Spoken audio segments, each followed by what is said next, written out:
What's good, you two? You seen that title? That's why you clicked that video. Let's get into it. Well, she just came to the house. She said she found a foot. And Your granddaughter did? Yeah, that is real, right? Looks to be that way. A teenager's walk near the water turns into a nightmare when she discovers dismembered human remains. Within days, detectives are led away from the river and straight to a house of horrors. All I remember is hanging in the blood. The following footage has never been seen before. On September 18, 2024, officers in Bay City, Michigan are dispatched to a local boat launch after receiving a report of human remains discovered in the water. They arrive to find a man and his granddaughter who tell a disturbing tale. Well, she just came to the house. She said she found a foot. And Your granddaughter did? Yeah. And Okay. she said, will you go back over there with me? I said, yeah. I've lived here my whole life. Yeah. I've always wondered like this happens. I hope you don't have too often.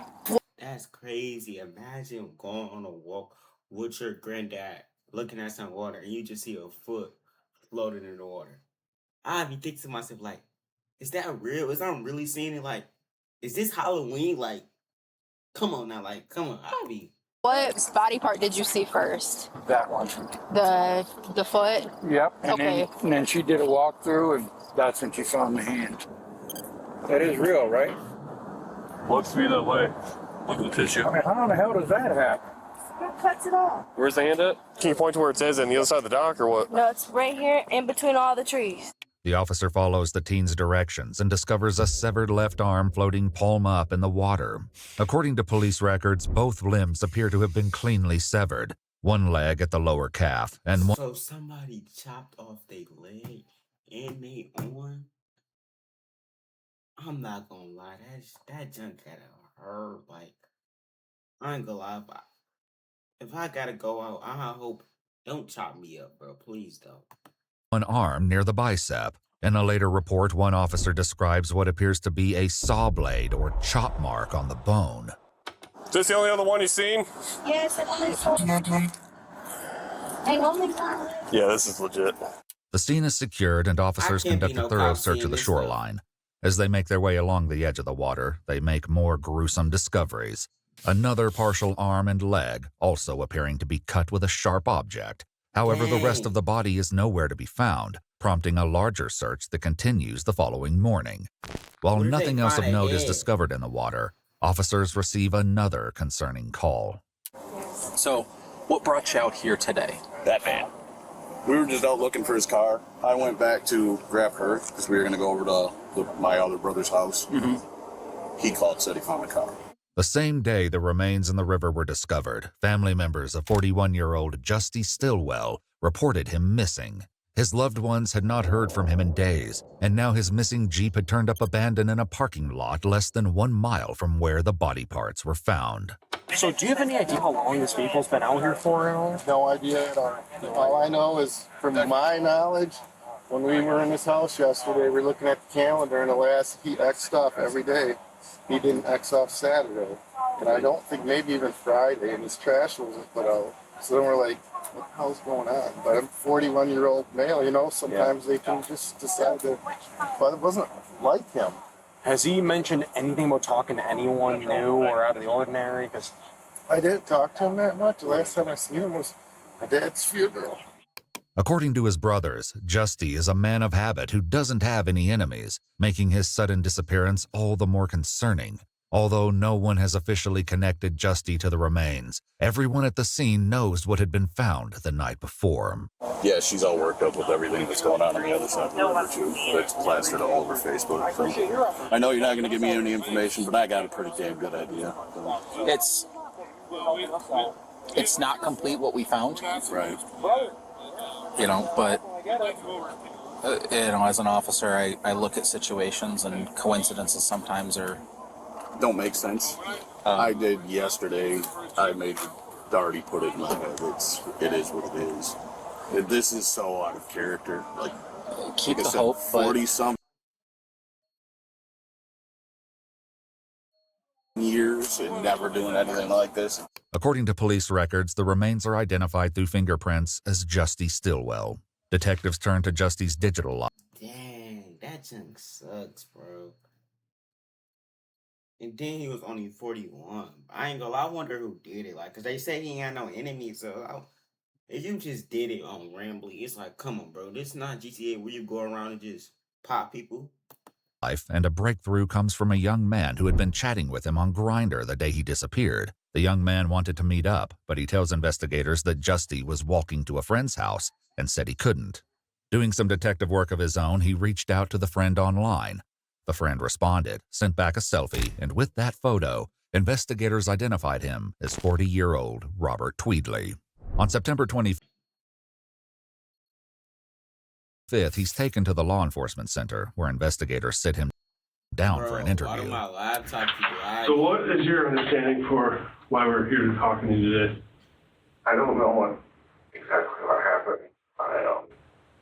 I'm going through a lot of sorry about my language. It's okay. I hate when they get caught and they be like, they don't know what happened.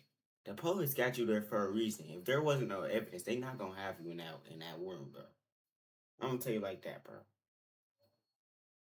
A few months ago, I called community mental health to admit myself for wanting to commit and then hurting others, and nobody would listen. Nobody would give me the help that I needed. I got drunk one night, and somebody was a couple months ago. Somebody offered me meth. Well, I got kind of hooked on it. I don't remember much. I just remember getting high and drunk.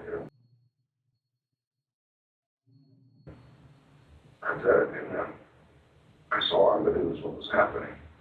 I put two and two together. So, as far as what? His name is Justin. Despite what he claims, the investigators have gathered more incriminating evidence, which they'll confront him with later. But for now, they tell Robert the brutality of his actions could make people see him as something far worse, unless he explains what happened. The FBI has wanted to get involved in this because of what happened.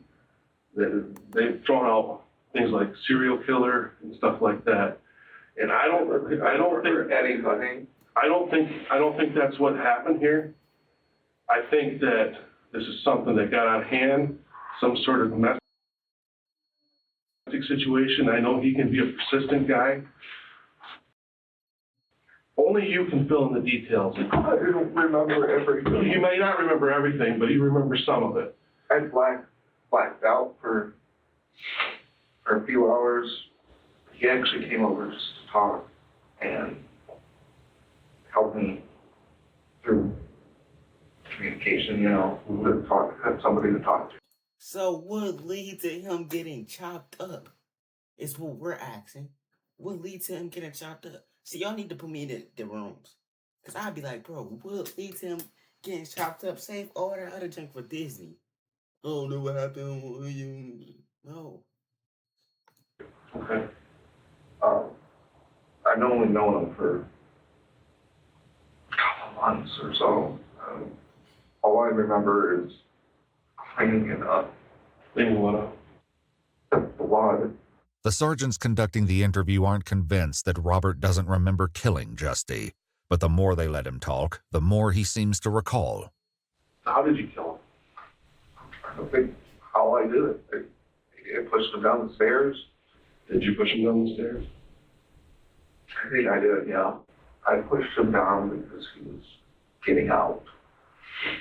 Because he was getting out? Yeah. Like leaving the house? Yeah. How did you...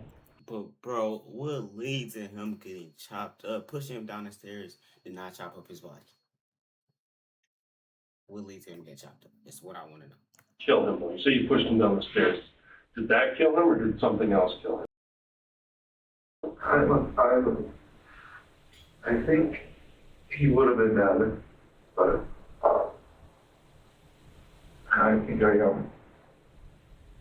choked him. I think I choked him. So when you pushed him down the stairs, was he hurt from that? Yeah, he was barely breathing. How did you choke him? Got on top of him, strangled him.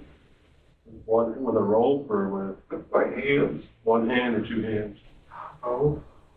Do you remember how that felt? I couldn't stop. That was the thing. If I wasn't so up, I would have called 911. And then I hate when they start crying.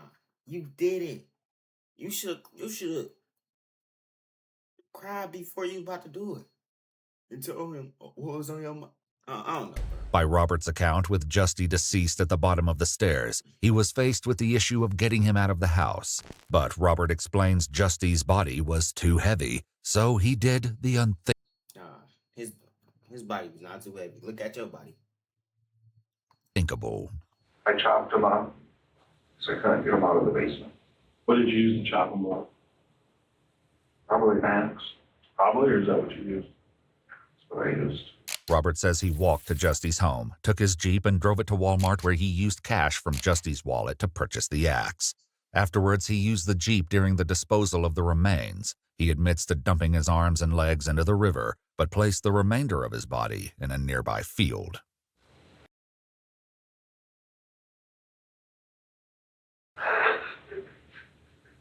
He did. Me too.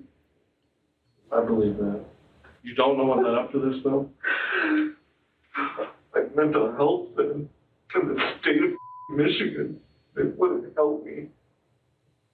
I called and I begged for help, and they wouldn't help me. We need to start setting some things right.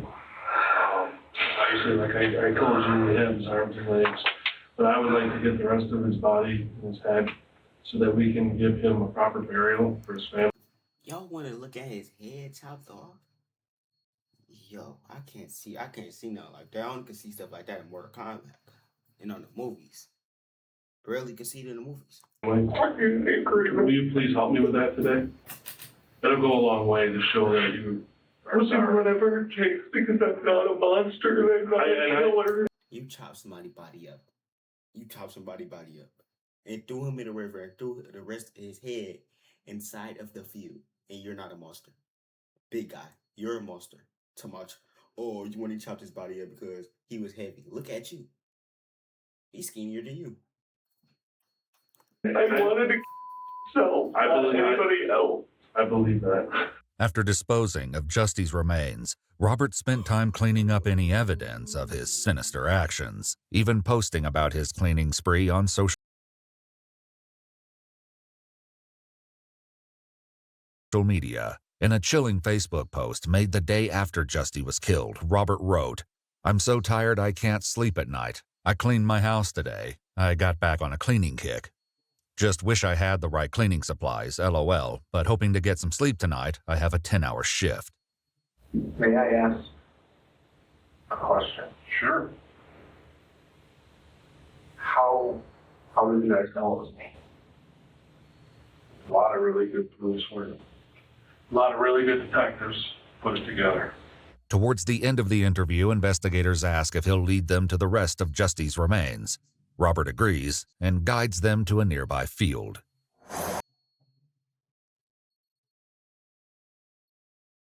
I genuinely don't know all my stuff you like. Going the right direction. Also, did you drive through here? How far back? Not that far. I think there's a fence that divides us. Okay. There's a hole in the fence. This way?